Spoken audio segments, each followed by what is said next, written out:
My favorite day of the year has arrived. No, it's not my birthday. The 2022 Healthy Mama Meal Planner is officially available for purchase. Since the Healthy Mama Meal Planner First Edition launched in 2018, it has been helping women simplify and streamline their weekday meals through the simple routine of planning ahead. The Healthy Mama Meal Planner takes it one step further and guides you step by step to creating a meal plan that works for your unique family, schedule, and planning style, taking the stress out of meal planning once and for all and gives you all the tools to do it. The Healthy Mama Meal Planner is the ultimate tool for simplifying healthy living by planning ahead to create realistic, nourishing meals for your family. It's 150 pages of planning bliss for those of you who are as planner obsessed as I am, or 150 pages of ease when you're looking to simplify and streamline your family's meals. It's created by me, Kristin Dovbniak. I'm a former personal chef, a culinary nutritionist, and a busy mama of two, so I get busy weekdays. The Healthy Mama Meal Planner is available in print or print-at-home editions. It features helpful lists to streamline the meal planning process for easier grocery shopping, better budgeting, and simpler, healthier family meals, as well as a full year of monthly and weekly planning pages. You also get a how-to guide for how to simplify meal planning for your unique family. So head to healthymamachris.com/meal planner to get your copy today. Welcome to Healthy Mama Hacks, a weekly mini podcast where I share my best tips for hacking your healthy mama life with simple tips for easier eating, cooking, and living a healthy mama life in 20-ish minutes, about the time it takes you to fold a load of laundry. So let's do this, mama. Hey friends, welcome back to another episode of Healthy Mama Hacks. We are halfway through the month of December, which means the new year is upon us way sooner than many of us are probably prepared for, and it has been another crazy year at that. And as I was starting to decide the episodes that I wanted to share with you all in December, I knew that I wanted to touch on the new year and resolutions and all of that jazz, because I think we can all use those helpful reminders throughout December as we are coming into the new year to really stay balanced when it comes to our goals for the new year. It can be really easy to get to the end of the year and look at all the things this year that we didn't accomplish and go, okay, I'm going to start the new year. I'm going to do all of these things. I'm going to do this, this, this, and this. I'm going to set this resolution and that resolution and overwhelm ourselves and start the year overwhelmed. Or maybe we start the year motivated and then a couple weeks in, we've fallen off of everything and then we feel like we're right back where we started. We are exhausted and we don't want to start the year like that. And I have talked ad nauseum about how trying to make sweeping changes sets us up for failure. I've talked before about goal setting, and I wasn't sure if I wanted to bring that topic up again here on the podcast, but I'm going to today because I think we could all use this little bit of a reminder, because many of us still come into the new year or come to the end of the year feeling like we need to make grand resolutions. And I won't lie, I've had these thoughts myself as well, whether it's our health or our wellness or otherwise. We oftentimes get into that place where we're like, these are all the things I haven't accomplished, so these are all the things I need to accomplish in the new year. And we approach it in this way, in the way of, I've got to get everything done in January, instead of a way that's actually going to be sustainable. So we know that resolutions don't last, right? You know that, right? So what I want to talk about today is avoiding the resolution trap. It's okay to have changes that you want to make. It's okay to want to make big changes, but we don't want to make those sweeping changes that don't last. So how do we actually create changes that last? Let's chat about that today. So let's talk about what a resolution actually is. So have you ever thought about what a resolution actually is? So dictionary.com defines it as a firm decision to do or to not do something. You can probably tell where I'm going with this. I've already talked about this. The problem with a resolution is that once we break it, right? Because when we make a firm decision that we're going to do something or we're not going to do something, it feels set in stone. And oftentimes these resolutions are big and grand.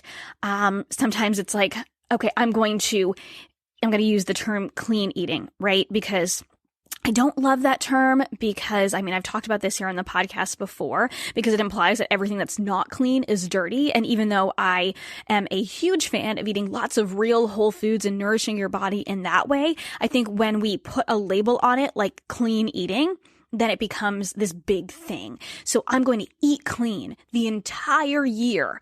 And then we're like, okay, this is it. This is what I'm going to do.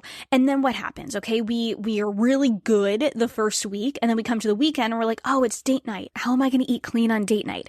Okay, we look at the menu and we plan out what we're going to eat. And then we get there and we're like, I really don't want that. What's one night? And then you eat all of the things. Maybe you overstuff yourself because you've been depriving yourself all week long. Because I think oftentimes when we associate clean eating or eating healthy with eating foods that are bland or boring, which you guys know is 100% what I am not about. And really that's what we're going to talk about as we come into January. How are we going to make healthy eating truly delicious? Because healthy eating can and should be delicious. That's what makes it sustainable. So we'll talk more about that soon. But we come to that point and we're like, what's one night? And then we eat all of the things. We oftentimes overeat all of the things. And then we're like, well, whatever. I might as well just eat whatever I want. Not that you shouldn't eat what you want. I'm all about intuitive eating. You should certainly eat what you want. But instead of having that goal to eat more real whole foods or to quote unquote eat clean, we decide that all bets are off and I'm just gonna eat pizza every single meal for the rest of the year because I tried, it didn't work, and that's it. And so what happens is we swing from one extreme to the other because we made this firm decision and we're like, I'm never going to do this again. And then when we break it, it's like, well, it's broken. And then there's no point in fixing it. So we feel like all bets are off. It's this black and white on or off type situation. So the problem with resolutions lies in two areas. Number one, most resolutions are unrealistic. I think you can tell by my silly extreme analogy here that most resolutions are something where we're making this big grand decision and it's unrealistic for that to actually work. And oftentimes when it comes to our health and wellness, we think that we have to make these big grand decisions in order to create change. Even though I think we all know innately that change comes from those small habits that we do every day, and they compound, they build upon each other, and that's how we create a healthy life. But we want quick fixes. We want to see the change, whether it's the change in our bodies, the change in the way we feel. We want to see that really quick. And so that's why we're like, okay, if I just do this one thing, it's just one thing, right? I'm just going to eat clean for the entire year. But that's a huge task. So what if we instead broke it down a little bit and turned it into something that is more habits-based? We're going to talk more about that in the next episode. We'll talk specifically about goals in the next episode. But today, I want to talk about the second problem that we have when it comes to resolutions, and that is our mindset. Our mindset around resolutions is what sets us up for failure, the resolution mindset. So the first thing we need to do before we shift our goals is that we need to shift our mindset. So what does it mean to shift our mindset? It means that we need to shift our mindset from this resolution, this firm decision, this black and white, to focusing on those smaller, realistic, actionable goals, which we will create in the next episode. But what we want to focus on is, instead of the decision to do or to not do something, it's focusing on becoming the person that has reached the goal you're striving for. Or who is that person who has reached that goal? What does their life look like? How do they feel? And really identifying that and shifting our mindset towards becoming that, instead of, if I do this one thing, then I will get this result. So this is something that James Clear talks about in his book, Atomic Habits. I love Atomic Habits. I talked about this with Sabrina Magnon in a couple episodes ago, and his book is a must. It's a must read or listen. I listened to it, and I've listened to it twice. He talks about the most powerful changes, the most powerful changes occur when you decide that you are the person you want to be. So instead of I'm working on learning to run, deciding that I am a runner, just that simple shift, even if you've never ran a full mile, that can help you to focus on the day-to-day task of being a runner. So if I am a runner, then I run. So there's no, I have to run 3 days a week or 5 days a week or this many miles or this many minutes. It's I'm a runner. So runners run. And so instead of what feels like a lofty goal of I have to run this amount, this many miles, this many minutes, this many days, it's I am a runner. So what would a runner do? For me, I am a runner. I identify as a runner. I love running, but I haven't run in over a week. It's mid-December and it's been cold and windy here in New England. And that's my choice has been to use the Peloton bike inside because that's what feels good for me. Does it make me not a runner because I am not running a certain number of miles or a certain number of minutes? I'm a marathoner, but I'm not running a marathon every single week. So identifying as a runner means that I make a decision that's right for me as a runner. And right now, I want to enjoy running. I want to enjoy the process of being a runner. So therefore, I'm not running right now because running right now is miserable and I want to love it. I want to be a runner. I don't want to be someone who runs and hates it. I want to be someone who feels good, who moves in a way that she enjoys, or I am someone who moves in a way that I enjoy, which is oftentimes running. But right now, it's not running. That doesn't make me not a runner. It means the decisions I'm making as a runner are the ones that best serve me, both as a runner and as someone who has other goals, like joyful movement. Your mindset is your frame of mind. It's how you view the world. It's a collection of thoughts and beliefs that fuel your actions and your reactions. Our mindset dictates both our response and our interpretation of the world around us. So just shifting that mindset is beyond important for creating long-term change in our life because our mindset powers our thoughts fuel our emotions fuel our actions. The way we feel fuels our response to the world. So in order to change our thoughts and fuel those positive actions towards whatever changes we want to make, we need to shift our mindset. So an example that I gave of this last year when we were doing our Simplify and Thrive challenge is if we view the world as all bad, nothing is good, nothing's going to change, and we allow ourselves to think like this on a regular basis, it's going to fuel the way we react and the way we act in the world. I'm sure you have seen people on social media, I know I have, acting in this way, this doom sort of mindset. What happens then is if we see another bad headline, we immediately go, well, of course, it's just going to get worse. The world is doomed. And then we act accordingly. Okay. We end up more bitter and more angry and we react in that way. We might not make plans for the future if we're sure the world is doomed. We might frivolously spend our money because it doesn't matter anyway. We might not take care of ourselves because what's the point? We're just going to go into quarantine again, or we're just going to do this, or we're just going to do that, right? So our mindset fuels our actions and our reactions in the world. And the same thing goes for how we view ourselves and how we view our ability to change. So if we don't believe that we have the ability to change our habits and create that long-term change to create a better life for ourselves, whatever vision that might be, we will never change because our mindset will continue to direct us back to what we believe is an impossibility. If we constantly believe, I'm never going to be able to do that, then we won't be able to do that. If instead we focus on shifting our mindset to fully believing that we can create change and we can have the better life we've imagined, we can intentionally start to direct our thoughts and then our actions towards those positive changes, those small, incremental, important changes that create habits that create our long-term change. As you might have noticed in these examples, our beliefs around what is and what isn't possible really power our mindset. But what's really cool is that shifting our mindset can shift our beliefs over time about ourselves, about our ability to change, which positively perpetuates this mindset, okay? Our brain only believes what we tell it. So if we intentionally shift our mindset, we can in turn shift our beliefs over time. So even if right now you don't fully believe that you can create change in your life, this works as a positive feedback loop, right?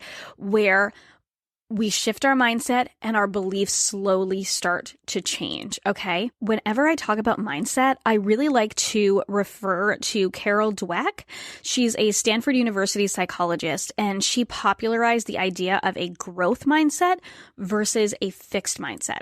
So if we have a fixed mindset, if we think that our ability is innate, that it's never going to change, then any failure makes us doubt ourselves as a person. But in contrast, if we have a growth mindset, we know that we're not always going to succeed.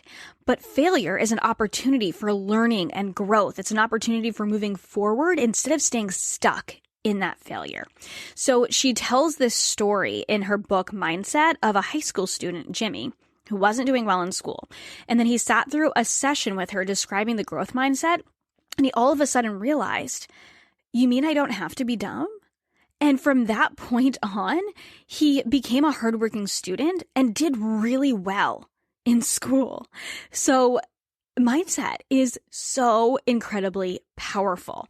So shifting our mindset starts with getting in touch with our beliefs around what is or what isn't possible. I see this a lot with the women that I've coached in the past, though I don't do health coaching anymore. The only coaching I do is meal planning and meal prep. Mindset is still a part of this. But if you've ever felt this, like my clients have in the past, when you're trying to become a more balanced eater, you notice that every time you've done a diet in the past, you deem yourself a failure. And then oftentimes you'll allow yourself to stay stuck until you try again. And oftentimes the same thing happens over and over again. The diet fails. You think you're a failure. You're stuck until you go on another diet. And it's this constant loop. But if you can shift your mindset to one of realizing, okay, maybe that diet just wasn't it. Maybe I can learn from that and move forward into something new, hopefully balance, instead of that diet cycle, because that diet cycle will continue over and over again. We can then continue to move forward and find what works instead of staying in that same cycle of blame and shame and blame and shame and really staying stuck, but in this stuck cycle. So, all of this being said, the most important thing that we can do when it comes to moving away from that resolution trap, that this is my firm decision, this is what I'm going to do or not going to do in the new year. The most important thing is to take a look at what our mindset is right now about our ability to create change, our ability to create change as a whole, and our ability to create change in that area.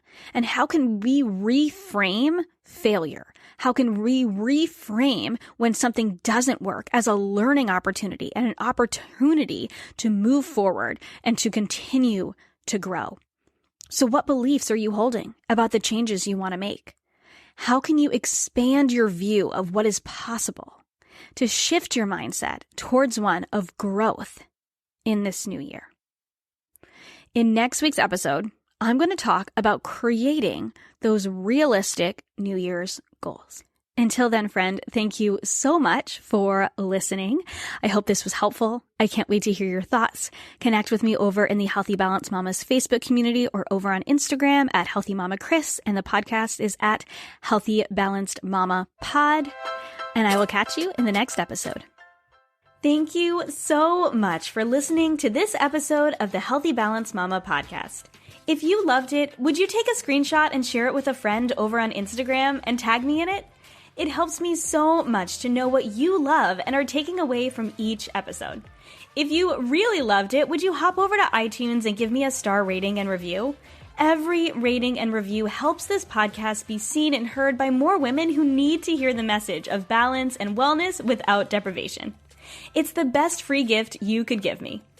And as a reminder, the information and opinions on this podcast are meant for education and inspiration only and are not to be taken as medical advice, diagnosis, or treatment. Please consult with a trusted practitioner before making any changes. Have a beautiful day, friend, and I'll see you in the next episode.